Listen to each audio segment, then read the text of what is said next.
அஸ்ஸலாமு அலைக்கும் வரஹ்மத்துல்லாஹி வபரகாத்துஹு. அன்பான சொந்தங்களே, இஸ்லாத்தின் அழகான காதல் சீரீஸில் இன்றைய எபிசோடு 2, வறுமையிலும் ராஜகுமாரி போல நேசித்த காதல்.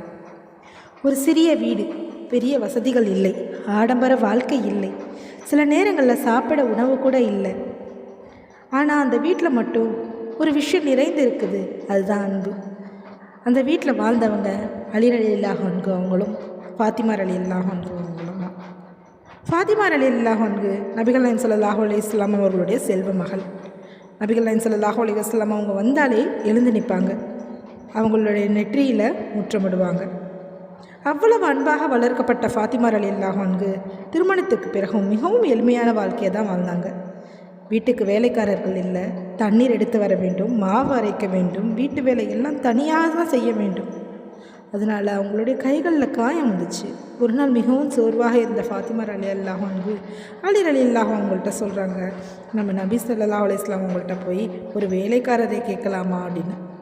அதுக்கு அவங்க சொல்கிறாங்க, நபிகள் நாயகம் ஸல்லல்லாஹு அலைஹி வஸல்லம் அவங்கள்ட்ட செல்கிறாங்க. ஆனால் நபிகள் நாயகம் ஸல்லல்லாஹு அலைஹி வஸல்லம் அவங்க பார்த்து சொன்னாங்க, உங்களுக்கு அதை விட சிறந்த ஒன்றை சொல்லட்டுமான்னு சொல்லிட்டு, பிறகு நீங்கள் தூங்குறதுக்கு முன்னாடி சொல்ல வேண்டிய தஸ்பீகளை கற்றுக் கொடுத்தாங்க. சுபஹானல்லாஹு 33 தடவையும், அல்ஹம்துலில்லாஹ் 33 தடவையும், அல்லாஹு அக்பர் 34 தடவையும் ஓத சொன்னாங்க. சுபஹானல்லாஹ். அந்த வீட்டில் பணம் குறைவாக இருந்துச்சு, ஆனால் அல்லாஹ்வின் நினைவு அதிகமாக இருந்துச்சு. அலி ரலியல்லாஹு அன்ஹு ஃபாத்திமா ரலியல்லாஹு அன்ஹு அவங்கள மிகவும் நேசித்தாங்க. ஒரு முறை அலி ரலியல்லாஹு அவங்க சொல்கிறாங்க, நான் ஃபாத்திமாவை பார்த்தாலே என் கவலைகள் எல்லாம் மறந்து போயிடும் அப்படின்னு சொல்கிறாங்க. எவ்வளவு அழகான காதல்!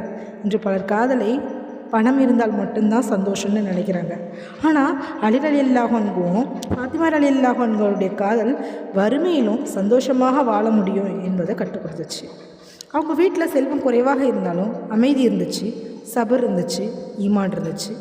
அதனால தான் அவங்கள வாழ்ந்த அந்த அதிசய வீடு உலகத்திலேயே மிக அழகான வீடாக மாறுச்சு.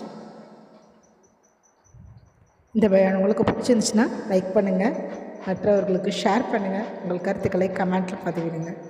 இன்ஷா அல்லாஹ் நாளை எபிசோடில் முகமது நபி ஸல்லல்லாஹு அலைஹி வஸல்லம் அவர்களுக்கும் ஐஷா பின்த் அபூ பக்கர் ரலியல்லாஹு அன்ஹு அவர்களுக்கும் உள்ள சிரிப்பில் தொடங்கிய சுன்னத்தான காதலை பற்றி நம்ம பார்ப்போம். அதில் நபி ஸல்லல்லாஹு அலைஹி வஸல்லம் ஐஷா ரலியல்லாஹு அன்ஹா அவங்களோட எப்படி விளையாட்டாக பேசுவாங்க, எப்படி ஓட்டப்பண்டைய போடுவாங்க, எப்படி சிரிக்க வைத்தாங்க என்கிறதெல்லாம் அதை பற்றிலாம் பார்ப்போம் இன்ஷா அல்லாஹ். அஸ்ஸலாமு அலைக்கும் வரஹ்மத்துல்லாஹி வபரகாத்துஹு.